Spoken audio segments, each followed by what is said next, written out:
गुरुर्ब्रह्मा गुरुर्विष्णु गुरुर्देवो महेश्वर गुरुर्साक्षात् परब्रह्मा तस्मै श्री गुरवे नमः. जयाच्या जनी जन्म नामार्थ झाला, जयाने सदा वास नामात केला, जयाच्या मुखी सर्वदा नाम कीर्ती, नमस्कार त्या ಬ್ರಹ್ಮಚೈತನ್ಯ ಮೂರ್ತಿ. ಶ್ರೀರಾಮ್ ಸಮರ್ಥ. ಎಲ್ಲ ಆತ್ಮಜ್ಯೋತಿಗಳಿಗೆ ಸಾಷ್ಟಾಂಗ ಪ್ರಣಾಮ. ಇಂದಿನ 20 ಸೆಪ್ಟೆಂಬರ್ ಶ್ರೀ ಮಹಾರಾಜರ ಪ್ರವಚನ. ಪ್ರಪಂಚದ ಸ್ಮರಣೆ ಇದೇ ದುಃಖಕ್ಕೆ ಕಾರಣ. ಪ್ರಪಂಚದ ಸ್ಮರಣೆ ಇದೇ ದುಃಖಕ್ಕೆ ಕಾರಣ. ಇವತ್ತು ಓವಿ ರೂಪದಲ್ಲಿದೆ ಮಹಾರಾಜರ ಪ್ರವಚನ.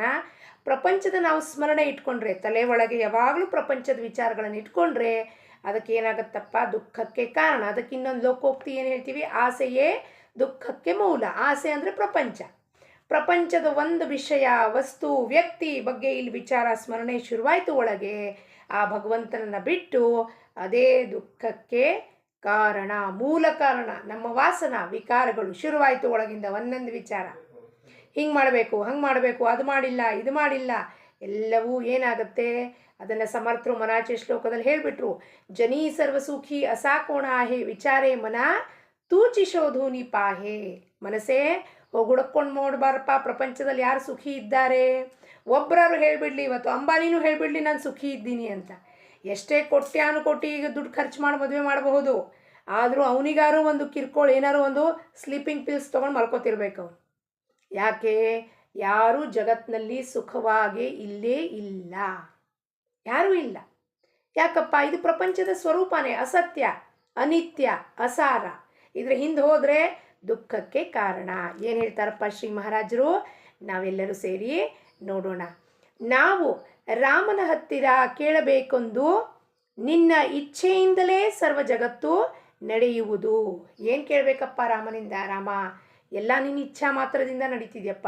ಇಡೀ ಜಗತ್ತು ಅವನ ಇಚ್ಛಾ ಮಾತ್ರದಿಂದ ನಡೀತಾ ಇದೆ. ಅವನ ಇಚ್ಛಾ ಮಾತ್ರದಿಂದ ಈ ಸೃಷ್ಟಿಯ ಇದಾಗಿರೋದು, ನಿರ್ಮಾಣ ಆಗಿರೋದು ಅಂದಮೇಲೆ ನಮ್ಮ ಇಚ್ಛಾ ಎಲ್ಲಿ ಬರುತ್ತಲ್ಲಿ? ನಮ್ಮ ಇಚ್ಛಾನೇ ಬರೋದಿಲ್ಲ ಅಲ್ಲಿ, ಅವನ ಇಚ್ಛಾನೇ ನಡೀತಿರುತ್ತೆ. 24 ಗಂಟೆ ತಾಸಿನಲ್ಲಿ ಆಗೋಗುವ ಪ್ರತಿಯೊಂದು ಘಟನೆ ಕ್ಷಣ ಕ್ಷಣಕ್ಕೂ ಆಗದವನ ಇಚ್ಛಾ ಮಾತ್ರ. ಇವತ್ತು ನಾವು ಯಾವ ಡ್ರೆಸ್ ಹಾಕ್ಕೋಬೇಕು, ಇವತ್ತು ನಾವು ಏನು ಉಣಬೇಕು, ಎಷ್ಟು ಬಾರಿ ನೀರು ಕುಡಿಬೇಕು, ಯಾವ ಬಸ್ ಹಿಡ್ಕೊಂಡು ಹೋಗಬೇಕು, ಯಾವ ಓಲಾ ಕ್ಯಾಬ್ ಮಾಡ್ಕೋಬೇಕು, ಎಲ್ಲವೂ ಪೂರ್ವ ನಿರ್ಧಾರಿತಿದೆ. ಇದು ನೀವು ನಂಬ್ರಿ ಬಿಡ್ರಿ, ಅಗ್ರಿ ಮಾಡಿರಿ, ಡಿಸ್ಅಗ್ರಿ ಮಾಡಿರಿ, ಕನ್ವಿನ್ಸ್ ಆಗ್ರಿ, ಆಗಬೇಡ್ರಿ, ಇದು ಇರೋದು ಸತ್ಯ. ಪ್ರೀ ಆರ್ಡೈನ್ಡ್ ಅಂತ ರಮಣ ಮಹರ್ಷಿಗಳು. ಏನಪ್ಪ, ಏನೇನು ಘಟನೆ 24 ತಾಸಲ್ಲಿ, ಇವತ್ತು ಒಂದು ದಿವಸದಲ್ಲಿ ಅಂದರೆ ನನ್ನ ಜೀವನದ ಪ್ರತಿಯೊಂದು ದಿವಸದಲ್ಲೂ ಆಗುವ ಕ್ಷಣ ಕ್ಷಣ ಘಟನೆಗೂ ಪರಮಾತ್ಮನೇ ಕರ್ತಾಧರ್ತ. ಅವನ ಇಚ್ಛಾ ಮಾತ್ರದಿಂದ ಆಗೋದು, ಅದರ ಹೊರತಾಗಿ ಏನೂ ನಡೆಯೋದಿಲ್ಲ. ಇದನ್ನು ಮನಸ್ಸು ಒಪ್ಕೊಳ್ತಾ ಮನಸ್ಸು ಶಾಂತ ಆಗತ್ತೆ. ಇಲ್ಲ, ದುಃಖಕ್ಕೆ ಕಾರಣ. ಅದರಲ್ಲಿ ನಾನೊಬ್ಬ ಪಾಮರ, ರಾಮ ಹೇಗಾದೇನೋ ನಿನಗೆ ಭಾರ. ಕೋಟಿ ಕೋಟಿ ಅನ್ಯಾಯಗಳನ್ನು ಹೊಟ್ಟೆಯಲ್ಲಿ ಹಾಕಿಕೊಂಡು ತಾಯಿ ನೀನು ಶರಣು ಬಂದರೆ ತಾಯಿ, ಶರಣು ಬಂದರೆ ತಾಯಿ ಮರಣ ಕೊಡಲು ಅವನಿಗೆ ಹೀಗೆ ಕೇಳಿರುವೆ ಈವರೆಗೆ. ಕೃಪೆ ಮಾಡಿ ರಘುವೀರ ನನಗೆ, ಕೃಪೆ ಮಾಡಿ ರಘುವೀರ ನನಗೆ, ದಾತ ರಾಮನೆಂದು ಚಿತ್ತದಲ್ಲಿ ಅರಿತು ಬಂದಿರುವೆ ಬಾಗಿಲದಲ್ಲಿ. ಏನು ಹೇಳ್ತಾರಪ್ಪ? ಕೋಟಿ ಕೋಟಿ ಅನ್ಯಾಯ ಮಾಡಿದ್ದೀನಿ, ಆದರೆ ಎಲ್ಲವನ್ನೂ ನೀನು ಹೊಟ್ಟೆನಲ್ಲಿ ಹೆಂಗೆ ಹಾಕೋಪ್ಪ? ತಾಯಿಯಂತೆ ನನ್ನನ್ನು ನೀನು ಆ ಕೋಟಿ ಕೋಟಿ ಅಪರಾಧಗಳನ್ನು ಹಾಕ್ಕೊಂಡು ನಾನು ನಿನಗೆ ಶರಣು ಬಂದಿದ್ದೀನಿ ತಾಯಿ, ನನ್ನನ್ನು ಅಪ್ಕೊಳ್ಳಪ್ಪ, ಕೃಪೆ ಮಾಡಪ್ಪ ರಘುವೀರ. ದಾತ ರಾಮನೆಂದು ಚಿತ್ತದಲ್ಲಿ ಇಲ್ಲಿ ಮನಸ್ಸು, ಬುದ್ಧಿ, ಚಿತ್ತ, ಅಹಂಕಾರ ಎಲ್ಲವರು ಸೇರಿ ಅಂತಃಕರಣ ಆಗತ್ತೆ. ಚಿತ್ತದಲ್ಲಿ ಏನು ಮಾಡಬೇಕಪ್ಪ? ಚಿತ್ತದಲ್ಲಿ ಸದಾ ನಮ್ಮ ಅಂದರೆ ಬುದ್ಧಿಯಲ್ಲಿ ಯಾವಾಗಲೂ ಏನಿಟ್ಕೋಬೇಕು? ರಾಮ ರಾಮ ರಾಮ. ಅರಿತು ಬಂದಿರುವೆ ಬಾಗಿಲದಲ್ಲಿ, ನಿನ್ನ ಬಾಗಿಲ ಹತ್ರ ನಾನು ಬಂದಿದ್ದೀನಿ ರಾಮ, ಸಾಕಿನ್ನೂ ಪರೀಕ್ಷಿಸುವುದು, ನಿನ್ನ ಹೊರತು ಜಗತ್ತು ಶೂನ್ಯವೆನಿಸುವುದು. ಅಪ್ಪ, ಇನ್ನು ನನ್ನನ್ನು ಪರೀಕ್ಷೆ ಮಾಡಬೇಡಪ್ಪ, ನಿನ್ನ ಬಾಗಲದಲ್ಲಿ ಶರಣು ಹೊಕ್ಕಿದ್ದೀನಿ ಅಂದರೆ ಬಾಗಲಲ್ಲಿ ಬಂದಿದ್ದೀನಿ ಅಂದರೆ ಏನಪ್ಪ? ಗುರುವಿನ ಮಸ್ತಕದ ಮೇಲೆ ಗುರುವಿನ ಪಾದದಲ್ಲಿ ನಾನು ನನ್ನ ಮಸ್ತಕವನ್ನು ಇಟ್ಟು, ಇನ್ನು ನನ್ನ ಕೈಲಿ ಇವೆಲ್ಲ ತಡ್ಕೊಳ್ಳಿಕ್ಕೆ ಆಗೋದಿಲ್ಲ. ನಾನು ಶರಣು ಬಂದಿದ್ದೀನಪ್ಪ, ನನ್ನನ್ನು ಕೃಪೆ ಮಾಡಿ ನನ್ನನ್ನು ಉದ್ಧಾರ ಮಾಡು ಅಂತ ಬೇಡ್ಕೋಬೇಕು. ನಿನ್ನ ಹೊರತು ಜಗತ್ತು ಶೂನ್ಯವೆನಿಸುವುದು. ಈ ಭಕ್ತನ ಸ್ಥಿತಿದ ಬಗ್ಗೆ ವರ್ಣನೆ ಇದು. ಭಕ್ತ ಹೆಂಗಿರ್ತಾನಪ್ಪ, ನಿನ್ನ ಹೊರತಾಗಿ ನನಗೆ ಜಗತ್ತೆಲ್ಲ ಶೂನ್ಯ ಅನ್ನಿಸ್ತಾ ಇದೆ, ನನಗೇನು ಬೇಕಾಗೇ ಇಲ್ಲ ನಿನ್ನ ಹೊರತಾಗಿ. ಮಾಡಿದೇನೋ ಏನೆಲ್ಲ ಸ್ವಾರ್ಥಕ್ಕೆ ಕಾರಣವಾಯಿತು ಅದೆಲ್ಲ ದುಃಖಕ್ಕೆ. ಸ್ವಾರ್ಥದ ಹಿತಕ್ಕೆ ಈ ಕೂಪು ಮಂಡುಕಗಳು ನಾವೆಲ್ಲ ಪ್ರಪಂಚಕ್ಕೆ ಜನ ನಮ್ಮ ಸ್ವಾರ್ಥದ ಪೂರ್ತಿಗೆ ನಾವು ಮಾಡ್ಕೋತೀವಿ. ಮಕ್ಕಳನ್ನು ಹುಟ್ಟಿಸಿ ಬೆಳೆಸಿ, ಯಾಕೆ ಮುಪ್ಪಿನ ಕಾಲಕ್ಕೆ ಅವ್ರು ನಮಗೆ ಕೆಲ್ಸಕ್ಕೆ ಬರಬೇಕು ಮಕ್ಕಳು. ಇದು ಜಗತ್ತಿನ ನಿಯಮ. ಇದರಲ್ಲಿ ನಮ್ಮದು ನಿಮ್ಮದು ಎಲ್ಲರದು ಒಂದೇ ಸ್ವಾರ್ಥ ಇರೋದು. ಏನಪ್ಪ, ಜಗತ್ತು ನಿಂತಿರೋದು ಸ್ವಾರ್ಥದ ಮೇಲೆ, ಗರ್ಭವಾಸ ಆಗೋದು ಕಾಮನಾ ಇಚ್ಛಾ ವಾಸನಾ ಮೇಲೆ, ಎಲ್ಲವೂ ಆಗ್ತಿರೋದು ಆ ಸ್ವಾರ್ಥದ ಮೇಲೆ. ಹಂಗಂದ ಮೇಲೆ ಯಾವ ಸ್ವಾರ್ಥದಿಂದ ನಾವು ಮಾಡ್ತೀವೋ ಕೆಲಸಗಳನ್ನು, ಸಕಾಮ್ಯ ಕರ್ಮ ಅಂತೀವಿ, ಯಾವ ಕರ್ಮಗಳಿಂದ ಫಲಾಪೇಕ್ಷೆ ಇರುತ್ತೋ ಅಂಥ ಕರ್ಮ ಮಾಡಿದಾಗ ಅದು ದುಃಖಕ್ಕೆ ಕಾರಣ ಆಗತ್ತೆ. ಎದಕ್ಕಪ್ಪ ನಾನು ನನ್ನ ಮಗನಿಗೆ ಅಮೆರಿಕಕ್ಕೆ ಕಳಿಸ್ತೀನಿ, ಇಷ್ಟನ್ನು ಓದಿಸಿ 40 ಲಕ್ಷ 50 ಲಕ್ಷ ಖರ್ಚು ಮಾಡಿ? ಯಾಕೆಂದರೆ ನಾಳೆ ಮುಪ್ಪಿನ ಕಾಲಕ್ಕೆ ಅವನನ್ನು ನೋಡ್ಕೋಬೇಕು, ಒಳ್ಳೇದು ಕೆಲಸ ಸಂಬಳ ಇದ್ದರೆ ಒಳ್ಳೇದು ನೋಡ್ಕೋಬೇಕು ಅನ್ನೋ ಆಸೆಯಿಂದ. ಅವ್ನು ನೋಡ್ಕೊಳ್ಳಿಲ್ಲ ಅಂದರೆ ದುಃಖ ಆಯಿತು. ಒಬ್ಬರು ಹೀಗೆ ಗುರುನಾಥ್ರ ಹತ್ರ ಹೋಗಿರ್ತಾರಂತೆ. ಅವ್ರ ಮಗ ಗಂಡ ಹೆಂಡತಿ ಇಬ್ಬರೇ, ಒಬ್ಬ ಮಗ ಇರ್ತಾನೆ, ಅಮೇರಿಕಾದಲ್ಲಿ ಸೆಟಲ್ಡ್ ಆಗಿರ್ತಾನೆ. ಗುರುನಾಥರಿಗೆ ಹೇಳ್ತಾರೆ, ಗುರುನಾಥ ಇವರನ್ನು ನನ್ನ ಮಗ, ನಾವು ಮುಪ್ಪಿನ ಕಾಲ ಬಂದಿದೆ, ನಮ್ಗೆ ಯಾರೂ ಮಾಡೋರಿಲ್ಲ, ಅದಕ್ಕೆ ನನ್ನ ಮಗನ ವಾಪಸ್ ಕರೆಸ್ಬೇಕು ಅಂತ ಇಚ್ಛೆ ಮಾಡ್ತೀನಿ, ಅವ್ನು ಬರ್ಲಿಕ್ಕೆ ಒಲ್ಲೆ ಅಂತಿದ್ದಾನೆ. ಅಂದಾಗ ಗುರುನಾಥ ಅಂತಾರೆ, ನಿಮ್ಮ ಇಚ್ಛಾ ಮಾತ್ರದಿಂದ ಅವ್ನು ಬರ್ತಾನೆ. ಅಂದಾಗ ಗುರುನಾಥ, ಸಂಸ್ಕಾರದ ಬೀಜವೇ ಸರಿ ಇಲ್ಲ ಅಂದಮೇಲೆ ಅವ್ನು ಹೆಂಗೆ ಬರ್ತಾನೆ ವಾಪಸ್ಸು? ಇದನ್ನು ನಾನು ಮಾಡ್ಕೊಳ್ಳಿಕ್ಕಾಗಲ್ಲ, ನೀವು ವಾಪಸ್ ಹೋಗಬೇಕಾಗತ್ತೆ ಅಂತ ಖಡಾಖಂಡಿತವಾಗಿ ಹೇಳ್ತಾರೆ. ಯಾಕಪ್ಪ ಅಂದರೆ ಅವ್ನು ಮಾಡೋದೇ ಇಲ್ಲ, ಆ ಸಂಸ್ಕಾರವೇ ಇಲ್ಲ. ಅಪ್ಪ ಅಮ್ಮನ ನೋಡ್ಕೋಬೇಕು ಅನ್ನೋದೇ ಸಂಸ್ಕಾರ ಇಲ್ಲ ಅಂದಮೇಲೆ ಆ ಹುಡುಗ ವಾಪಸ್ ಬಂದು ಏನು ನೋಡ್ಕೋತಾನೆ? ಮುಪ್ಪಿನ ಕಾಲದಲ್ಲಿ ಗುರುನಾಥರ ಹತ್ರ ಬಂದು ಇಂಥ ಒಂದು ಬೇಡಿಕೆ ಮಾಡ್ತಿದ್ವಿ. ಎಷ್ಟು ಅಸಹಾಯಕ ಪರಿಸ್ಥಿತಿಯಲ್ಲಿ ಪರಾವಲಂಬಿತ ಜೀವನ ಇದೆ. ಅದೇ ಭಗವಂತನನ್ನು ನೆನೆಸ್ತಾ ಇದ್ದರೆ ಭಗವಂತ ಯಾವುದೋ ಒಂದು ದಾರಿ ಮಾಡಿಕೊಡ್ತಾನೆ ಅನ್ನೋದಕ್ಕೆ ಇವೆಲ್ಲವೂ ಅವರು ನಮಗೆ ತೋರಿಸ್ತಾ ಇರ್ತಾರೆ. ರಾಮ ಈಗ ಎಲ್ಲಿಗೆ ಹೋಗಲಿ, ನಿನ್ನನ್ನು ಬಿಟ್ಟು ಎಲ್ಲಿರಲಿ, ಎಲ್ಲಿ ಹೋದಲ್ಲೂ, ಎಲ್ಲಿ ಹುಡುಕಲ್ಲಿ ಅಂಥ ಸ್ಥಾನ, ಎಲ್ಲಿ ಹುಡುಕ್ಲಿ ಅಂಥ ಸ್ಥಾನ, ಪ್ರಾಪ್ತವಾಗಬೇಕು ಸಮಾಧಾನ. ಎಲ್ಲಿ ಹುಡುಕ್ಲಪ್ಪ ಅಂಥ ಸ್ಥಾನ, ಎಲ್ಲಿ ನನಗೆ ಸಮಾಧಾನ ಪ್ರಾಪ್ತ ಆಗಬೇಕು ಅಂದರೆ ಅದು ಇಲ್ಲಿ ಒಳಗೆ ಇರೋದು, ಎಲ್ಲೂ ಹೊರಗಿಲ್ಲ. ನೀವು ಎಷ್ಟೇ ತೀರ್ಥಾಟನೆ ಮಾಡಿ, ಎಷ್ಟೇ ಜಾಗಕ್ಕೆ ಹೋಗ್ರಿ, ರಿಸಾರ್ಟಿಗೆ ಹೋಗ್ರಿ, ಪಿಕ್ನಿಕ್ಕಿಗೆ ಹೋಗ್ರಿ, ಕಡೆಗೆ ಮನೆಗೆ ಬಂದಮೇಲೆ ಹುಷಪ್ಪ ನಮ್ಮ ಮನೆಗೆ ಬಂದ್ವಿ ಅಂತ ನೀವು ಹೇಳ್ತೀರ. ಎಷ್ಟೇ ತೀರ್ಥಾಟನಕ್ಕೆ ಹೋಗಲಿ, ಯಾವುದೋ ಆಶ್ರಮಕ್ಕೆ ಹೋಗಿ 2 ದಿವಸ ಇದ್ದು ಬರ್ರಿ, ಕಡೆಗೆ 3ನೇ ದಿವಸ ನಿಮ್ಮ ಮನೆಗೆ ಬಂದಾಗ ಕಾರಿಂದ ಇಳಿದ ಕೂಡಲೇ ಏನು ಬೀಗ ತೆಗೆದ ಕೂಡಲೇ ನಿಮ್ಮ ಸೋಫಾ ಮೇಲೆ ಕುತ್ಕೊಂಡು ಕೂಡಲೇ ಮೊದಲು ಮನುಷ್ಯ ಏನು ಹೇಳೋದು, ಒಂದು ಲೋಟ ನೀರು ಕೊಡ್ರಪ್ಪ, ಸದ್ಯ ನಮ್ಮ ಮನೆಗೆ ಬಂದ್ವಿ ವಾಪಸ್ಸು. ಅಂದರೆ ಎಲ್ಲಿದೆ ನಮ್ಮ ಸಮಾಧಾನಕ್ಕೆ ಸ್ಥಾನ? ಎಲ್ಲಿದೆ? ಇಲ್ಲಿ ಒಳಗೆ. ಆ ಸಮಾಧಾನ ಹೊರಗಡೆ ಹುಡುಕ್ತಾ ಇದ್ದೀವಿ ನಾವು, ಆಶ್ರಮದಲ್ಲಿ, ಮಂದಿರಕ್ಕೆ, ಅಲ್ಲಿ ಇಲ್ಲಿ ಎಲ್ಲ, ಅದೆಲ್ಲವೂ ಇಲ್ಲೇ ಒಳಗಿದೆ. ನಮ್ಮ ಮನೆಗೆ ಬಂದಾಗ ಹೆಂಗೆ ಆನಂದ ಆಗುತ್ತೋ ಹಾಗೆಯೇ ರಘುವೀರನಲ್ಲಿ ನಾವು ಹೊಂದಿದಾಗ ನಮ್ಮ ಮನಸ್ಸನ್ನು, ಆವಾಗ ನಿಜವಾದ ಶಾಂತಿ, ಸಮಾಧಾನ, ಆನಂದ ಹೊಂದತ್ತೆ.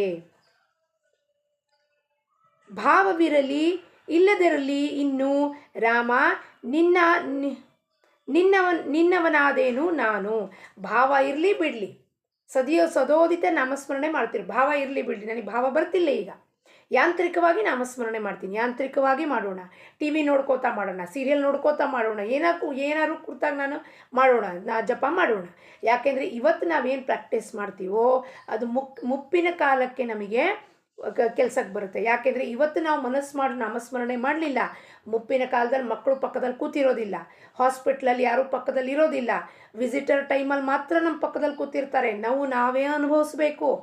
ಮನೆಗೆ ಬಂದಮೇಲೆ ಆಯಾ ಬಾಯಿ ಹಚ್ಚಿಬಿಡ್ತಾರೆ, ಅವ್ರವ್ರ ಕೆಲಸಕ್ಕೆ ಅವ್ರು ಹೋಗಿಬಿಡ್ತಾರೆ. ನಮ್ಮನ್ನು ಯಾರು ನೋಡ್ಕೋತಾರಪ್ಪ? ಆ ರಘುವೀರ ಒಬ್ಬರೇ ನೋಡ್ಕೊಳ್ಳೋದು. ಅದಕ್ಕೆ ಇವತ್ತಿನಿಂದ ನಾವು ಈ ಕ್ಷಣದಿಂದ ಇಚ್ಛೆ ಇರಲಿ ಬಿಡಲಿ, ಭಾವ ಇರಲಿ ಬಿಡಲಿ, ಆ ನಾಮಸ್ಮರಣದಲ್ಲಿ ಮನಸ್ಸನ್ನು ತೊಡಗಿಸೋಕ್ಕೆ ಶುರು ಮಾಡಿದ್ರೆ ಮುಪ್ಪಿನ ಕಾಲಕ್ಕೆ ನಾಮ ಖಂಡಿತವಾಗ್ಲೂ ಕೆಲಸ ಬರುತ್ತೆ. ಇವತ್ತಿಂದ ಡಿಪಾಸಿಟ್ ಶುರು ಮಾಡಿದ್ರೆ ನಾಮದ್ದು ಮುಪ್ಪಿನ ಕಾಲಕ್ಕೆ ಅದು ಕೆಲಸ ಮಾಡುತ್ತೆ. ಇಲ್ಲಾಂದರೆ ಬೇಜಾರು, ಆ್ಯಂಗ್ಸೈಟಿ, ಡಿಪ್ರೆಷನ್ನು, ನಿದ್ದೆ ಬರ್ತಿಲ್ಲ, ನಿದ್ದೆ ಗುಳಿಗೆಗಳು ತಗೋಬೇಕು. ಇಂಥದ್ದೆಲ್ಲ ಕೆಲಸಕ್ಕಿನ್ನ ಒಂದು ನಾಮವನ್ನು ಹಿಡ್ಕೊಂಡ್ರೆ ಎಷ್ಟು ನಮಗೆ ಅನುಕೂಲ ಆಗುತ್ತಪ್ಪ. ಭಗವಂತ ಎಷ್ಟು ಸಹಜ ಸಾಧ್ಯ ಇದ್ದಾನೆ, ಸುಲಭವಾಗಿ ಇದ್ದಾನೆ, ಸುಲಭವಾಗಿ ಫ್ರೀಯಾಗಿ ಕೊಟ್ಟಿಯ ನಾವು ನಾಮವನ್ನು. ನಾವೇನು ದುಡ್ಡು ಕೊಡಬೇಕಾಗಿಲ್ಲ, ಅದಕ್ಕೆ ಡಾಲರ್ಸ್ ಖರ್ಚು ಮಾಡಬೇಕಾಗಿಲ್ಲ. ಆದರೂ ನಮ್ಮ ಬಾಯೆಲ್ಲ ಒಂದು ನಾಮ ಬರೋದಿಲ್ಲ ಅಂದರೆ ನಾವು ಎಷ್ಟು ನತದೃಷ್ಟರಿದ್ದೀವಿ ಅನ್ನೋದನ್ನು ವಿಚಾರ ಮಾಡಬೇಕು.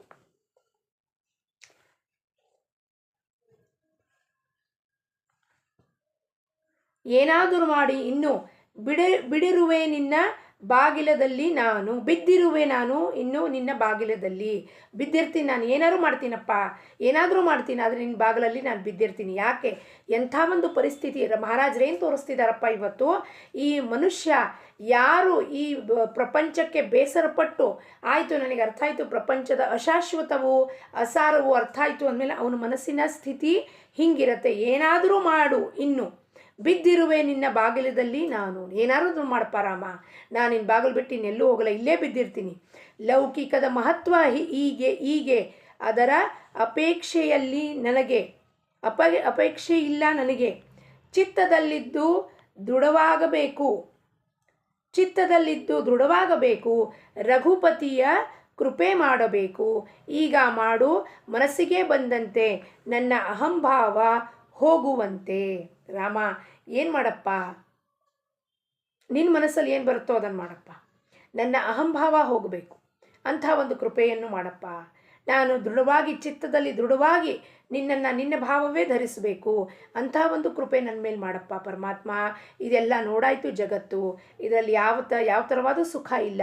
ಇನ್ನು ಸದಾಕಾಲ ನನಗೆ ನಿನ್ನ ಬಾಗಿಲಲ್ಲಿ ಅಂದರೆ ನನಗೆ ಒಳಗೆ ಬರೋ ಅವಕಾಶವನ್ನು ಮಾಡಿಕೊಡಪ್ಪ. ಎಲ್ಲಿವರೆಗೆ ದೇಹದ ಸಂಗತಿ ಅಲ್ಲಿಯವರೆಗೆ ನಾನು ನನ್ನದೆಂಬ ವೃತ್ತಿ ಅಭಿಮಾನ ಹಿಡಿದುಕೊಂಡವನಲ್ಲಿ ಎಂದಿಗೂ ಅನುಸಂಧಾನ ಉಳಿಯದಲ್ಲಿ. ಎಲ್ಲ ಅಭಿಮಾನ ಇರುತ್ತೋ ಅಲ್ಲಿ ಅನುಸಂಧಾನ ಉಳಿಲಿಕ್ಕೆ ಸಾಧ್ಯತೆ ಇಲ್ಲ. ಇವತ್ತು ಮಾಡ್ತೀವಿ, ನಾಳೆ ಮಾಡೋದಿಲ್ಲ. ನಾಳೆ ಸುಖ ಬಂದ ಕೂಡಲೇ ಉಬ್ಬು ಬಿಡ್ತೀವಿ, ದುಃಖ ಬಂದ ಕೂಡಲೇ ಕುಗ್ಗಿ ಹೋಗಿಬಿಡ್ತೀವಿ. ನಾನು ನನ್ನದು ಎಂಬುದ್ರಲ್ಲಿ ಕೊಚ್ಕೊಂಡು ಹೋದಾಗ ಎಲ್ಲ ಅನುಸಂಧಾನ ಕಾಯ್ಕೊಳ್ಳಿಕ್ಕೆ ಸಾಧ್ಯತೆ ಆಗುತ್ತೆ. ಇವತ್ತು ಯಾರೋ ಕರೆದ್ರು, ಮುಂಜುವಿಗೆ ಹೋದ್ವಿ, ಮದುವೆಗೆ ಹೋದ್ವಿ, ನಾಮಸ್ಮರಣೆ ಜಪಮಾಲೆ ಅಲ್ಲೇ ಬಿಟ್ಟು ಹೋಯಿತು. ನಮ್ಮ ಅನುಸಂಧಾನದಲ್ಲಿ ಬಿಗಾಡು ಬಂದೋಯ್ತು. ನಿತ್ಯ ನೇಮ ಗುರು ಕೊಟ್ಟಿರೋದನ್ನು ಪ್ರಾಣ ಹೋದರೂ ಕಾಪಾಡ್ಕೋಬೇಕಂತದನ್ನು. ಯಾರು ಬೇಕಾದವ್ರು ಬರಲಿ, ಗುರುದೇವ್ರ ಆನಡೆಯವ್ರ ಮದುವೆ ಸಮಯದಲ್ಲಿ ಬಂದಾಗ ಅಂತರ್ಪಟ ಹಿಡಿದಿದ್ರು. ಆದರೆ ಎಲ್ಲಿದ್ದಾರಪ್ಪ ಗುರುದೇವ್ ಅಂದರೆ ಗುರುದೇವ್ ಬರಲೇ ಇಲ್ಲಂತೆ. 2 ತಾಸು ಬಿಟ್ಟು ಬಂದ್ರಂತೆ. ಯಾಕಪ್ಪ ಅಂದರೆ ನನ್ನ ನಿತ್ಯ ನೇಮ ನಾಮಸ್ಮರಣೆ 2 ತಾಸು ಜಪ ಮಾಡೋದು ನೇಮ ಇತ್ತು ನಂದು. ಅದಕ್ಕೆ ಆ ನೇಮವನ್ನು ಪೂರ್ಣ ಮಾಡಿ ಮದುವೆ ಆಮೇಲೂ ಆಗಬಹುದು, ಆದರೆ ಜಪ ನನ್ನ ಗುರು ಕೊಟ್ಟಿರೋ ಜಪ, ನನ್ನ ಗುರು ಕೊಟ್ಟಿರೋ ಸಾಧನೆಯನ್ನು ಬಿಡಲಿಕ್ಕೆ ಬರೋದಿಲ್ಲ ಅಂತ ಗುರು ಆಜ್ಞೆ ಪ್ರಮಾಣ. ಅಂಥ ನಿಷ್ಠಾ ಗುರು ಮೇಲೆ ಏನಪ್ಪ ಮಾಡ್ತಾರವರು, ನಾಮಸ್ಮರಣೆ ಮುಗಿಸಿ ಆಮೇಲೆ ಬರ್ತಾರೆ ವೇದಿಕೆಗೆ ಬಂದು ಮದುವೆ ಆಗ್ತಾರೆ ಅವರು. ಅಂದರೆ ಅಂಥ ವಿಲಕ್ಷಣವಾದ ಅನುಸಂಧಾನವನ್ನು ನಾವು ಕಾಯ್ಕೊಳ್ಬೇಕು. ಆವಾಗ ಅದು ನಮ್ಮ ಅಂತ್ಯಕಾಲಕ್ಕೆ ಬರುತ್ತದೆ.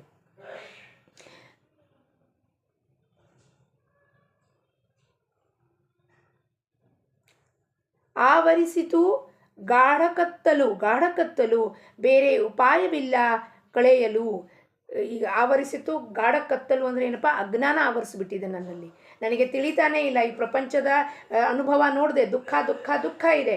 ಆದರೂ ಕೂಡ ನಾನೇನು ಮಾಡ್ತಾ ಇದ್ದೀನಿ, ಇದರಲ್ಲೇ ಸುಖ ಅಂದ್ಕೊಂಡು ಕೊಚ್ಚೆದಲ್ಲಿ ಬಿದ್ದು ಒದ್ದಾಡ್ತಿದ್ದೀನಿ. ಅದಕ್ಕೆ ಬೇರೆ ಉಪಾಯವೂ ಇಲ್ಲ. ಸೂರ್ಯನ ಆಗಮನವಾಗಲಿ ತಾನೇ ಹೋಗುವುದು ಕತ್ತಲು. ಪ್ರಪಂಚದಲ್ಲಿಯ ಸಂಕಟ ಅನಿವಾರ್ಯ, ಮಾಡಿರಿ ನಾನು ಹೇಳಿದ್ದರ ವಿಚಾರ. ಮಹಾರಾಜರೇನು ಹೇಳ್ತಾರೆ, ಸೂರ್ಯ ಆಗಮನ ಆಯಿತು.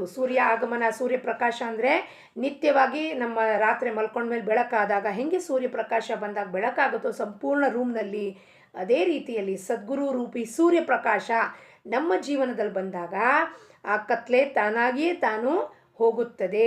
ಪ್ರಪಂಚದಲ್ಲಿ ಸಂಕಟ ಬರೋದು ಅನಿವಾರ್ಯ, ಯಾಕೆಂದರೆ ಇಲ್ಲಿ ಪ್ರಾರಬ್ಧದಲ್ಲಿ ಬರೆದು ಬಿಟ್ಟಿದೆ, ಅವು ಬಂದೇ ಬರ್ತವೆ. ಅದಕ್ಕೆ ನಾನು ಹೇಳಿದ್ದನ್ನು ವಿಚಾರ ಮಾಡಿ ದುಃಖಿಯಾಗಿ ಬೇಡಿರಿ ಇನ್ನೂ ಅಪಾರ. ಪ್ರಪಂಚದ ಸ್ಮರಣ ಇದೇ ದುಃಖಕ್ಕೆ ಮೂಲ ಕಾರಣ. ದುಃಖಿ ಆಗಬೇಡ್ರಿ. ಪ್ರಪಂಚದಲ್ಲಿ ಸಂಕಟ ಬಂದರೆ ದುಃಖಿ ಆಗಬೇಡ್ರಿ. ಅದರ ಸ್ವರೂಪನೇ ಹಂಗಿದೆ, ಪ್ರಪಂಚದ ಜಗತ್ತಿನ ಸ್ವರೂಪ. ಅದಕ್ಕೆ ಏನು ಮಾಡಬೇಕು, ಅದನ್ನೇ ಹೇಳುತ್ತಾ ಕೂಡುವುದರಿಂದ ಸ್ಮರಣೆಯಾಗದು ಆನಂದದ. ಸುಖ ದುಃಖಿಗಳ ಉತ್ಪತ್ತಿಯು ಮಮತ್ವದಲ್ಲಿ ಇರುವುದು ನಿಶ್ಚಿತವಾಗಿಯೂ. ಸುಖ ದುಃಖ ಎಲ್ಲಿಂದ ಬಂದಿದೆಯಪ್ಪ? ಮಮತ್ವದಿಂದ. ನಾನು ನಂದದು ಎಂಬುದು ಮಮತ್ವ ಅಹಂಕಾರದಿಂದ ಸುಖ ದುಃಖ ಉಂಟಾಗತ್ತೆ. ಯಾರಿಗೆ? ಮನಸ್ಸಿಗೆ. ಆ ಮನಸ್ಸಿಂದ ಬಿಡುಗಡೆ ಹೊಂದಬೇಕಲ್ವ ನಮಗೆ. ಅಂದರೆ ಏನು ಮಾಡಬೇಕು? ಇದನ್ನೆಲ್ಲ ಈ ಸುಖ ದುಃಖದ ಸ್ಮರಣೆ ಬಿಟ್ಟು ಭಗವಂತನ ಭಜಿಸಬೇಕು, ರಘುವೀರನ ಭಜಿಸಬೇಕು. ಸ್ವಾರ್ಥವೆಂದರೆ ನನ್ನತನ, ಆದ್ದರಿಂದ ನಾನೇ ದುಃಖಕ್ಕೆ ಕಾರಣ, ನಾನೇ ನನ್ನ ದುಃಖಕ್ಕೆ ಕಾರಣ, ಬೇರೆ ಯಾರೂ ಅಲ್ಲ. ಜಗತ್ತಿನಲ್ಲಿ ಯಾರಿಗೂ ದೋಷ ಕೊಡಬಾರ್ದು. ನನ್ನ ದುಃಖ ನನ್ನ ಪ್ರಾರಬ್ಧಕ್ಕೆ ಕಾರಣ ನಾನೇ. ಹಂಗನ್ಬಿಟ್ಟು ಈಗ ನನ್ನ ದುಃಖಕ್ಕೆ ಈಗ 2 ಬಾರಿ ಹಾರ್ಟ್ ಅಟ್ಯಾಕ್ ಆಯ್ತು ರೀ, ಇವರೆಲ್ಲ ಕಾರಣ ರೀ, ಮನೆ ಮಂದಿಯವರೆಲ್ಲ ಕಾರಣ ರೀ, ಹೊರಗಡೆಯವರೆಲ್ಲ ಕಾರಣ ರೀ ಅಂತ ಅವ್ರಿಗೆ ದೋಷ ಕೊಡಲಿಕ್ಕಾಗತ್ತಾ? ಅಲ್ಲ, ಇದಿಲ್ಲಿ ಬರೆದಿತ್ತು ಆಗಬೇಕು ಹಾರ್ಟ್ ಅಟ್ಯಾಕ್ ಆಯಿತು, ಅಷ್ಟೇ ಇರೋದು ಸತ್ಯ. ಅದು ಸತ್ಯ ನಾವು ಒಪ್ಕೋಬೇಕು. ನನ್ನ ಒಂದು ಹಾರ್ಟ್ ಅಟ್ಯಾಕಿಗೆ ಕಾರಣ ನೀವು ಜಗತ್ತಿನಲ್ಲಿ ಎಲ್ಲ ಜನಕ್ಕೆ ಸೇರಿಸಿದ್ರೆ ಇವರಿಂದ ಆಯಿತು, ಗಂಡನಿಂದ ಆಯಿತು, ಮಕ್ಕಳಿಂದ ಆಯಿತು, ಅತ್ತೆ ಮಾವ ಆಪ್ತೇಷ್ಟರು ಇವರೆಲ್ಲ ಕಾರಣೀಭೂತರಿ, ನನಗೆ ಭಾಳ ತಲೆ ಕೆಡಿಸಿದ್ರು, ಅದಕ್ಕೆ ಹಿಂಗಾಗ್ಬಿಡ್ತು. ಅಲ್ಲ, ನನ್ನ ಪ್ರಾರಬ್ಧದ ಭೋಗದಲ್ಲಿ ಅದು ಬರೆದಿತ್ತು ಆಗಬೇಕಾಗಿದೆ, ಅದು ಆಯಿತು. ಈ ಸತ್ಯವನ್ನು ಯಾವಾಗ ನಾನು ಒಪ್ಕೋತೀನೋ ಆವಾಗ ಪರಮಾತ್ಮನ ಕರ್ತಾಧರ್ತದ ಇಚ್ಛಾ ಮಾತ್ರದಿಂದ ಏನಾಗ್ತಿದೆ ಜೀವನದಲ್ಲಿ ಅದು ನಮಗೆ ಗಮನಕ್ಕೆ ಬರುತ್ತೆ, ಅರಿವಿಗೆ ಬರುತ್ತೆ. ಪ್ರತಿಯೊಂದು ಒಂದು ಘಟನೆಯಲ್ಲಿ ಇದಾಗಿದ್ದೇನಕ್ಕಪ್ಪ ಹಾರ್ಟ್ ಅಟ್ಯಾಕು, ನನ್ನ ಕೆಟ್ಟ ಕರ್ಮಗಳನ್ನು ತೆಗೆದು ಆ ಮಾರ್ಗಕ್ಕೆ ಪರಮಾರ್ಥದ ಮಾರ್ಗದಲ್ಲಿ ಮುಂದೆ ಕರ್ಕೊಂಡು ಹೋಗಬೇಕಾಗಿದೆ ಹಾದಿದಲ್ಲಿ ಪರಮಾತ್ಮನಿಗೆ, ಅದಕ್ಕೊಂತಂದಿಟ್ಟ ಹಾರ್ಟ್ ಅಟ್ಯಾಕು. ಆ ಹಾರ್ಟ್ ಅಟ್ಯಾಕ್ ಆಗಿರಲಿಲ್ಲ ಅಂದರೆ ಅರಿವಿಗೆ ಬರ್ತಿರಲಿಲ್ಲ ಜೀವನದ ಸತ್ಯ ಏನಪ್ಪ ಅಂತ, ಪರಮಾತ್ಮನ ಬಾಗಿಲು ಹೆಂಗೆ ಓಪನ್ ಆಗುತ್ತೆ ಅಂತ ಗೊತ್ತಾಗ್ತಿರ್ಲಿಲ್ಲ. ಅದಕ್ಕೆ ಬೇಜಾರು ಪಟ್ಕೊಳ್ಳೋದಾಗಲಿ, ದುಃಖ ಪಟ್ಕೊಳ್ಳೋದಾಗಲಿ, ಅದರ ಸ್ಮರಣೆ ಮಾಡೋದಲ್ಲ. ಪರಮಾತ್ಮ ಬೀರ್ಬಲ್ಲು ಅಕ್ಬರ್ದು ಒಂದು ಕತೆ ಇತ್ತು 3rd ಸ್ಟ್ಯಾಂಡರ್ಡ್ನಲ್ಲಿ ನಮಗೆ, ಆಲ್ ಫಾರ್ ದ ಬೆಸ್ಟ್ ಅಂತ. ಏನೇ ಮಾತು ಅಕ್ಬರ್ ಕೇಳಿದ್ರು ಬೀರ್ಬಲ್ ಯಾವಾಗಲೂ ಹೇಳ್ತಿದ್ದ, Maharaj all for the best, what is happening all for the best, ಏನಾಗುತ್ತೋ ಒಳಿತಕ್ಕೆ ಆಗತ್ತೆ ಅಂತ. ಎಲ್ಲ ಇದೇ ಮಾಡ್ತಾರೆ. ಸಿಟ್ಟು ಬಂದುಬಿಡುತ್ತೆ ರಾಜನಿಗೆ ಒಂದು ದಿವಸ. ಅವನೇನು ಮಾಡ್ತಾನೆ, ಆಲ್ ಫಾರ್ ದ ಬೆಸ್ಟ್ ಏನೋ ಒಂದು ಆಗಿರುತ್ತೆ ಘಟನೆ, ಅದು ಒಳ್ಳೇದಾಯಿತು ಅಂದ ಕೂಡಲೇ ಅವನಿಗೆ ಜೈಲಿಗೆ ಹಾಕ್ಬಿಟ್ಟಿರ್ತಾನೆ. ರಾಜ ಅಕ್ಬರ್ ಹೋಗಿರ್ತಾನೆ ಜಂಗಲ್ನಲ್ಲಿ ಹಂಟಿಂಗ್ ಮಾಡೋಕ್ಕೆ ಹೋದಾಗ ಅಲ್ಲಿ ಒಂದು ಹಂಟಿಂಗ್ ಮಾಡೋಕೆ ಒಂದೊಂದು ಕೈ ಕತ್ತರಿಸ್ಬಿಟ್ಟಿರುತ್ತೆ. ಕೈ ಕತ್ತರಿಸಿ ಬಿದ್ದು ಹೋಗಿದ್ದಾಗ ರಾಜ ಅಳ್ತಾನೆ. ಅದಕ್ಕೂ ಆಲ್ ಫಾರ್ ದ ಬೆಸ್ಟ್ ಅಂತ ಬೀರ್ಬಲ್ ಹೇಳ್ತಾನೆ ಅಂದ್ಕೊಂಡ್ಬಿಟ್ಟು ಮುಂದೆ ಹೋಗ್ತಾನಲ್ಲಿ ಕಳ್ಳರು ಬಂದುಬಿಟ್ಟು ಅವ್ರನ್ನ ಹಿಡ್ಕೊಂಡು ಹೋಗ್ತಾರೆ. ಅಲ್ಲಿ ಯಾರೋ ಒಬ್ಬರು ಏನೋ ಬಲಿ ಕೊಡಬೇಕು ಅಂತ ರಾಜನ ಅಕ್ಬರ್ನ ಕರ್ಕೊಂಡು ಹೋದಾಗ ಅವ್ನು ನೋಡ್ತಾರೆ, ಬಲಿ ಕೊಡಲಿಕ್ಕೆ ಮನುಷ್ಯ ಸಂಪೂರ್ಣವಾಗಿರಬೇಕು, ಇವನದೊಂದು ಬಟ್ಟೆ ಇಲ್ಲಲ್ಲಪ್ಪ, ಹಂಗಾರೆ ಇವನು ಬಲಿಗೆ ಯೋಗ್ಯನಿಲ್ಲ, ಅಕ್ಬರ್ನ ಬಿಟ್ಬಿಡ್ತಾರೆ. ಅಕ್ಬರ್ಗೆ ಬಿಟ್ಟು ಕೂಡಲೇ ಬೀರ್ಬಲಿನ ಅಪ್ಕಾಗುತ್ತೆ. ಬೀರ್ಬಲ್ ಯಾವಾಗಲೂ ಹೇಳ್ತಿದ್ದ ಆಲ್ ಫಾರ್ ದ ಬೆಸ್ಟ್, ಈ ಕೈ ಏನಾದ್ರು ಕಟ್ಟಾಗಿರಲಿಲ್ಲ ಬೆರಳಂದರೆ ಇವತ್ತು ನನ್ನ ಪ್ರಾಣವೇ ಹೋಗ್ತಿತ್ತು. ಅದಕ್ಕೆ ಬಂದು ಜೈಲಲ್ಲಿ ಬಂದು ಬೀರ್ಬಲ್ನ ಬಿಡುಗಡೆ ಮಾಡಿ ಹೇಳ್ತಾನೆ, ನೀನು ಹೇಳಿದ ಸತ್ಯನಪ್ಪ. ಅದಕ್ಕೆ ಬೀರ್ಬಲ್ ಹೇಳ್ತಾನೆ, ಆಲ್ ಫಾರ್ ದ ಬೆಸ್ಟ್, ನೋಡ್ರಿ ನಾನೇನಾದ್ರು ನೀವು ನನಗೆ ಜೈಲಲ್ಲಿ ಹಾಕಿರಲಿಲ್ಲ ಅಂದಿದ್ರೆ, ನಾನು ಇವತ್ತು ನಿಮ್ಮ ಜೊತೆಗೆ ಬಂದಿದ್ರೆ ನಿಮ್ಮ ಬದಲಾಗಿ ನನ್ನ ಪ್ರಾಣ ಹೋಗಬೇಕಾಗ್ತಿತ್ತು, ನನ್ನನ್ನು ಬಲಿ ಕೊಡ್ತಿದ್ರು. ಅದಕ್ಕೆ ಏನಾಗುತ್ತೋ ಎಲ್ಲವೂ ಪರಮಾತ್ಮನ ಇಚ್ಛೆಯಿಂದ ಆಗತ್ತೆ. ಅದಕ್ಕೆ ಆಲ್ ಫಾರ್ ದ ಬೆಸ್ಟ್, ಏನಾಗತ್ತೋ ಎಲ್ಲವೂ ಅವನ ಇಚ್ಛಾ ಮಾತ್ರದಿಂದ ಆಗತ್ತೆ. ನಾವು ಸ್ವಾರ್ಥದಿಂದ ವರ್ತಿಸುವುದು, ಸುಖ ದುಃಖ ಚಿಂತೆ ಶೋಕಗಳೆಲ್ಲ ಒಡೆಯರಾಗುವುದು, ಹೀಗೆ ಆಗಬೇಕು, ಹೀಗೆ ಆಗಬಾರದು, ಇವರದ ಹೇಗಾಗುವುದೋ ಅವರದ ಹಾಗಾಗುವುದು. ನಮ್ದು ಹಿಂಗಾಯ್ತು ರೀ, ಅವ್ರದ್ದು ಹಿಂಗಾಯ್ತು ರೀ, ನಮ್ಮ ಮನೆಯಲ್ಲಿ ಹಿಂಗೆ ಆಗಬೇಕಾಗಿತ್ತು, ಹಾಗೆ ಆಗಬೇಕಾಯ್ತು ಅಂತ this and that, I like this, I don't like this ಅಂತ ಇಚ್ಛಾ ಏನಿರುತ್ತೋ, ರಾಗದ್ವೇಷಗಳು, ಇದು ಬೇಕು ಅದು ಬೇಡ, ಇದು ಇಚ್ಛಾ ಇದೆ ಅದು ಇಚ್ಛಾ ಇಲ್ಲ, ಅದೇನಿದೆಯೋ ಇದೇ ಎಲ್ಲ ನಮ್ಮ ಇದಕ್ಕೆ ಸ್ವಾರ್ಥಕ್ಕೆ ಕಾರಣ, ವೃತ್ತಿಗೆ ಕಾರಣ. ಇದು ಮನಸ್ಸಿನ ಅಸ್ವಸ್ಥತೆ, ರೆಸ್ಟ್ಲೆಸ್ನೆಸ್ ಅಂತೀವಿ, ಮನಸ್ಸಿನ ಅಸ್ವಸ್ಥತೆ. ಇದಕ್ಕೆನ್ನುವರು ಚಿಂತೆ. ಸುಖ ದುಃಖಗಳಲ್ಲಿ ಇರುವುದಿಲ್ಲ ಮನಸ್ಸಿನ ಸ್ಥಿರತೆ. ಸುಖ ದುಃಖದಲ್ಲಿ ಮನಸ್ಸಿನ ಸ್ಥಿರತೆ ಇರೋದಿಲ್ಲ, ಚಂಚಲ ಆಗೋಗುತ್ತೆ. ಅಲ್ಲಿ ಇಲ್ಲಿ ಸುಖ ಬಂತು ಅಂದರೆ ಉಬ್ಬು ಬಿಡುತ್ತೆ, ದುಃಖ ಬಂತು ಅಂದರೆ ಬಿದ್ದೋಗುತ್ತೆ. ಹಾವು ಏಣಿ ಅಟ್ಟಿತಾರೆ. ಇಲ್ಲಿ ಆಗಲೇ ಅಲ್ಲಿ ಹೋಗಿರ್ತೀವಿ ನಾವು, ಇದರಲ್ಲಿ 95 ಮನೆಯಲ್ಲಿ ಹೋಮ್ನಲ್ಲಿ, ಆಮೇಲೆ ದುಃಖ ಬಂದ ಕೂಡಲೇ 3ನೇ ಮನೆಗೆ ಜಾರಿ ಬೀಳ್ತೀವಿ. ಅದು ನಮ್ಮ ಸ್ಥಿತಿ, ಮನಸ್ಸಿನ ಸ್ಥಿತಿ. ಅದೇ ಅದರ ನಿಜವಾದ ಅವಸ್ಥೆ. ಸುಖ ದುಃಖ ಅವಲಂಬಿಸಿರುವುದಿಲ್ಲ, ಪರಿಸ್ಥಿತಿಯನ್ನು ಅವಲಂಬಿಸಿರುವುದು ನಮ್ಮ ತಿಳುವಳಿಕೆಯನ್ನು. ಸುಖ ದುಃಖ ಯಾತ್ರ ಮೇಲೆ ಅವಲಂಬಿಸಿದೆ? ಪರಿಸ್ಥಿತಿ ಮೇಲೆ, ಆಗುವ ಘಟನೆ ಮೇಲಲ್ಲ, ನಮ್ಮ ತಿಳುವಳಿಕೆ ಮೇಲೆ. ಯಾಕಾಗಿದೆಯಪ್ಪ ಇದು ಪರಮಾತ್ಮನ ಇಚ್ಛೆಯಿಂದ ಸುಖ ಬಂದಿದೆ, ಪರಮಾತ್ಮನ ಇಚ್ಛೆಯಿಂದ ದುಃಖ ಬಂದಿದೆ ಅಂತ ವಿವೇಕ ಜಾಗೃತ ಆಯಿತು ಅಂದರೆ ಆ ಮನುಷ್ಯ ಅಸ್ವಸ್ಥ ಆಗಲ್ಲ, ಸಮಚಿತ್ತದಲ್ಲಿರ್ತಾನೆ, ಸ್ಥಿರತ್ವದಲ್ಲಿರ್ತಾನವನು. ಸುಖವೆನಿಸುವುದು ಯಾವುದರಲ್ಲಿ ಒಬ್ಬನಿಗೆ ಅದೇ ದುಃಖಕ್ಕೆ ಕಾರಣ ಮತ್ತೊಬ್ಬನಿಗೆ. ಈಗ ಒಬ್ಬ ಮನುಷ್ಯನಿಗೆ ಡಯಾಬಿಟೀಸ್ ಇದೆ, ಅವನಿಗೆ ಜಿಲೇಬಿ ಕೊಟ್ಟರೆ ಅವನಿಗೆ ಅದನ್ನು ನೋಡಿದ್ರೆ ದುಃಖ ಆಗುತ್ತೆ, ಅಯ್ಯೋ ಇದನ್ನು ಜಿಲೇಬಿ ತಿಂದ್ಬಿಟ್ರೆ ನನ್ನ ಶುಗರ್ ಹೆಚ್ಚಾಗತ್ತೆ. ಅದೇ ಯಾರಿಗೆ ಇನ್ನೊಬ್ಬನಿಗಿಲ್ವೋ ಅವನಿಗೆ ಅದು ಸುಖ ಅನಿಸುತ್ತೆ. ವಾ ವಾ ಜಿಲೇಬಿ ಅಂತ 3-4 ಹೊಡಿತಿರ್ತಾನೆ ಅವನು. ಇದೀ ಮನುಷ್ಯನಿಗೆ ಕೊಟ್ಟರೆ ಅವನಿಗೆ ದುಃಖ ಅದು. ಯಾಕೆಂದರೆ ಸಕ್ಕರೆ 2 ಜಿಲೇಬಿ ತಿಂದುಬಿಟ್ರೆ ಮತ್ತು ಶುಗರ್ ಜಾಸ್ತಿ ಆಯಿತು ಅಂದರೆ ಇನ್ಸುಲಿನ್ ತೊಗೋಬೇಕು ಅನ್ನೋ ದುಃಖ ಅವನಿಗೆ.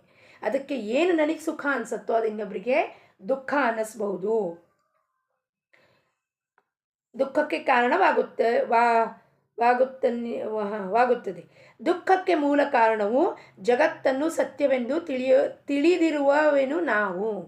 ದುಃಖಕ್ಕೆ ಮೂಲ ಕಾರಣ ಏನು? ಈ ಜಗತ್ ಸತ್ಯ ಅಂದ್ಕೊಂಡ್ಬಿಟ್ಟಿದ್ದೀವಿ. ದೃಶ್ಯ ಪದಾರ್ಥದಲ್ಲಿ ಎಲ್ಲಿರುವ ವಸ್ತು, ಆ ವ್ಯಕ್ತಿ, ವಿಷಯ ಎಲ್ಲವೂ ಸತ್ಯ.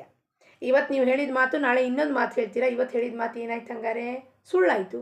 ನಾಳೆ ಹೇಳಿದ ಮಾತು ಅದು ಸುಳ್ಳು.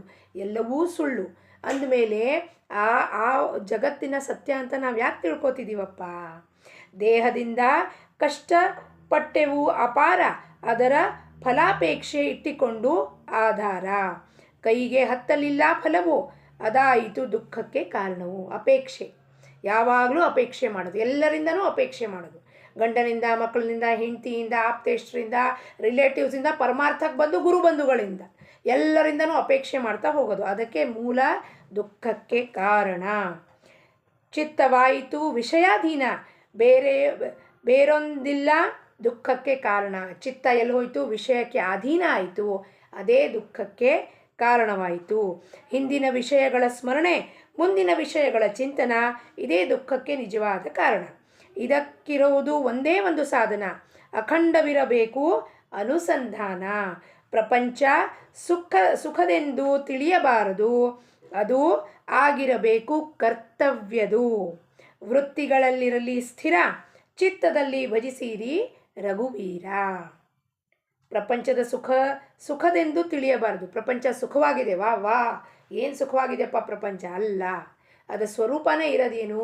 ಇವತ್ತೇನು ಸುಖ ಅನಿಸುತ್ತೋ ನಾಣ್ಯದ 2ನೇ ಬಾಜು, ನಾಳೆ ದುಃಖಕ್ಕೆ ಕಾರಣ. ಅದಕ್ಕೆ ಆಸೆಯೇ ದುಃಖಕ್ಕೆ ಮೂಲ. ಆಸೆನೇ ಇಟ್ಕೊಳ್ಳಿಲ್ಲ ಅಂದರೆ ನಮ್ಮ ಆಸೆಯನ್ನು ಎಲ್ಲಿ ತೊಡಗಿಸ್ಬೇಕು? ರಘುವೀರನಲ್ಲಿ ಚಿತ್ತ ಇಟ್ಟರೆ ಅಖಂಡವಾಗಿ ನೆಮ್ಮದಿ, ಸಮಾಧಾನ, ಶಾಂತಿ, ಆನಂದ ಪ್ರಾಪ್ತಿಯಾಗತ್ತೆ. ಇಂದಿನ ಬೋಧವಚನ: ರಾಮ, ಸುಖ ದುಃಖಗಳೆರಡನ್ನೂ ನಿನ್ನ ಚರಣಕ್ಕೆ ಅರ್ಪಿಸಿದೇನು, ಈಗ ಮನಸ್ಸಿಗೆ ಬಂದಂತೆ ಇಡುವುದು, ಇದಕ್ಕಿಂತ ಬೇರೆ ಏನೂ ಇಲ್ಲ ಬೇಡುವುದು. ರಾಮ, ಅನನ್ಯ ಭಾವದಿಂದ ಪ್ರಾರ್ಥನೆ ಮಾಡಬೇಕು ರಾಮನಿಗೆ. ರಾಮ, ಸುಖ ದುಃಖ ಎರಡವನ್ನೂ ನಿನ್ನ ಚರಣಕ್ಕೆ ಅರ್ಪಿಸಿನಿ. ನಿತ್ಯ ಮಲ್ಕೊಳ್ಳೋಕ್ಕಿಂತ ಮುಂಚೆ ಪ್ರಾರ್ಥನೆ ಮಾಡಬೇಕು. ಇವತ್ತು ಬಂದಿದ್ದು ಸುಖನೂ ನಿನಗೆ ಅರ್ಪಣೆ ರಾಮ, ಇವತ್ತು ಬಂದಿದ್ದು ದುಃಖನೂ ನಿನಗೆ ಅರ್ಪಣೆ. ಬೇಜಾರು, ಮಾನ, ಸಮ್ಮಾನ, ಅಪಮಾನ, ನಿಂದನೆ, ಸ್ತುತಿ ಎಲ್ಲವೂ ನಿನ್ನ ಚರಣಕ್ಕೆ ಅರ್ಪಣೆನಪ್ಪ. ನಿನ್ನ ಮನಸ್ಸಿಗೆ ಹೆಂಗೆ ಬರುತ್ತೋ ಹಂಗೆ ನನ್ನ ಇಡಪ್ಪ. ಇದರ ಹೊರತಾಗಿ ನನಗೆ ಯಾವ ಬೇಡಿಕೆಯೂ ಇಲ್ಲ. ಇಂಥ ಒಂದು ಅನನ್ಯ ಭಾವದಿಂದ ನಾವು ರಾಮನಿಗೆ ಶರಣು ಹೋದರೆ ಖಂಡಿತವಾಗಲೂ ಒಂದು ಕೃಪೆ ನಮ್ಮ ಮೇಲೆ ಮಾಡೇ ಮಾಡುತ್ತಾನೆ ಅಂತ ಹೇಳುತ್ತಾ, ಜಾನಕಿ ಜೀವನ ಸ್ಮರಣ. ಜೈ ಜೈ ರಾಮ್.